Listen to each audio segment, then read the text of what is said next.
Rock of Ages, right? Okay, so Rock of Ages coming out of all the kind of, here are my reservations about Cosmopolis, I couldn't get... You want to talk about not getting involved? Rock of Ages. Adapted from the Broadway West End hit by Adam Shankman, who, of course, did Hairspray, and, which was really good fun. And I went along to see this last night at the View in Eastleigh, desperate for guilty pleasure. I tried to go and see it in the morning at 10 o'clock, and my car had exploded on the way to work. Just the engine had just died, as if in some awful foreboding. So I went to the 9 o'clock screening yesterday, and so I sat there seeing with a paying audience. Sorry, it's set in 1980s LA, and where a small-town girl ships up at the Bourbon Rooms to see Arsenal, not that Arsenal, the band Arsenal. The band are called Arsenal? Yes. What kind of a stupid name for a band is that? I know. They were going to be called Tottenham, but they're banned, blah, blah, blah. And while she's out there, she meets a guy who has a songwriting heart. Let's hear a clip. You're gonna sing me a song. Oh, no, I can't. Sure. You are gonna sing whether you like it or not.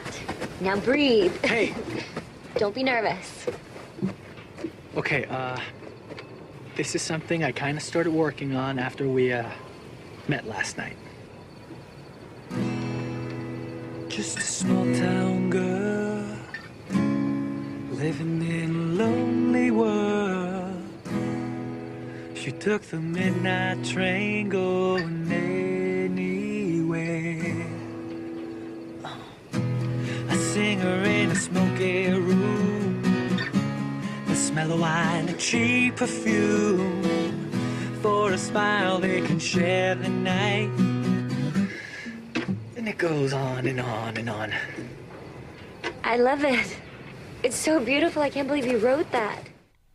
Yeah, it goes on and on and on. Okay, so now look, so I went along looking for the Mamma Mia thing, okay? The Mamma Mia thing, actually... A soft rock version. Well, here's the problem. Well, there are many problems. Where do we begin? Firstly, it's rubbish. Secondly, in the case of Mamma Mia has in its DNA ABBA songs, right? ABBA songs are indestructible, even when mooed to death by Pierce Brosnan, okay? They're brilliant. This has at its heart rock, but not rock, that kind of soft rock that I hated the first time round and frankly never wanted to hear. Much loved by Radio 2 listeners. We built this city on rock and roll. Very popular. Really? Yeah. Okay. I mean, there's a moment. Countdown. There's a moment they don't do that here. There's a moment in it when they do "I Love Rock and Roll" and it sounds like punk rock. You said, "Blimey, they're doing Joan Jett." They've gone really outside of the. There is, and every rose has its thorn. Remember Bill and Ted? Bill and Ted's Excellent Adventure. There's a brilliant bit in Bill and Ted's Excellent Adventure when they are asked to do something philosophical in front of, I think it's Socrates, and Bill or Ted, Keanu Reeves goes, "Well, every rose has its thorn." And then what was that? It was Keanu in and it's very funny. In this, when they play "Every Rose Has Its Thorn," it's not funny. They kind of mean it in a big-haired, shoulder padded sort of way, but also in a. You thought it was bad the first time round. It's even worse. In we also there's a subplot which is that Catherine Beta-Blocker is running this campaign to get the rock and roll club closed down. Okay, because actually she's got a dark secret in her past. Because in fact, this band who were coming back to be played, they were led by this rock star played by Tom Cruise. Now, when you see the trailer, you think, okay, look at this. Look, naff 80s revivalism with naff soft rock tunes and big hair and, everybody bursting. It'll be fun, right? Okay? And one of the things that'll be fun about it is Tom Cruise doing the funny rock star. Because you saw Tom Cruise in Risky Business. That scene when he's left alone on his own and he puts on the shades and he dances around. It's really funny. I like him best in Magnolia. Yes.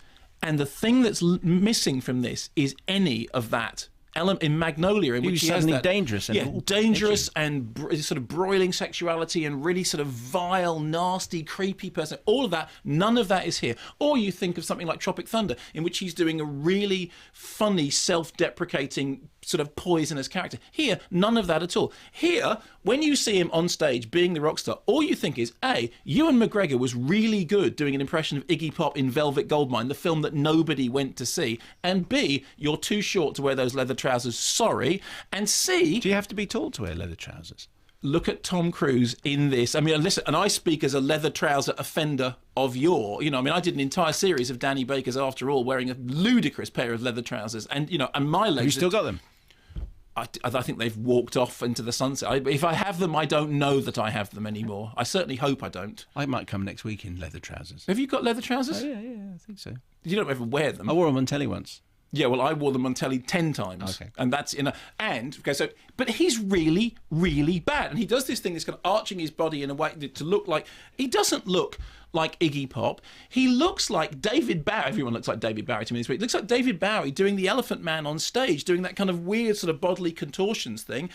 You go, I'm sorry, what performance are you doing? What Is he not being like a John Bon Jovi kind of That's chap? what he's meant to be being like, but sort of, with a kind of Iggy Pop Overton. But it's none of the charm that you would actually expect from Tom Cruise. So, rubbish music in the first place, now done more rubbishly. A plot that is clearly an amalgam of Coyote Ugly at the top end and burlesque at the other end. I mean, there's a line in it in which one of the characters says, "I'm a stripper." You go, no, you're not.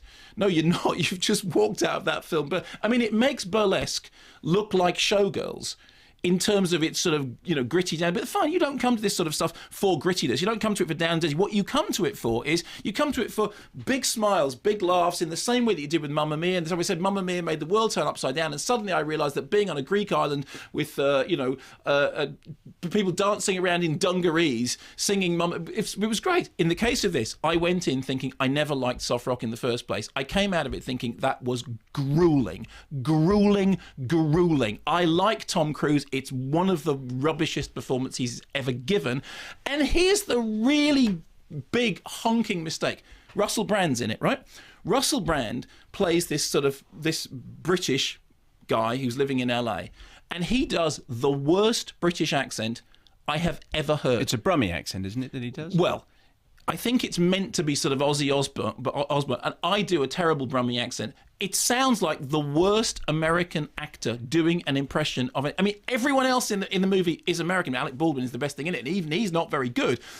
Russell Brand sounds like English is a second language, and he's doing an American version of an English, and it is, I mean, painful, really painful. It's like they messed up the casting. I mean, Brand has played the kind of the rock star character in Get Him to the Greek, and yet for some reason it's not only spectacularly miscast, but he is spectacularly bad in it. And I like Russell Brand, and I am getting fed up of apologising for Russell Brand being rubbish in movies. There comes a point where it's like, enough already. Be good in a movie. Just do something in which you're good rather than doing something else in which you're rubbish. It was boring. I came out with a stench of, sort of bouffant hairspray. And I can talk about bouffant hairspray in my nostrils, thinking if I ever never hear any of those songs ever again, it will be too soon. It was boring as anything, and I just wanted to smile, and I just wanted to go, oh great, it's a good bit of fluffy 80s nostalgia, and it was like a headache.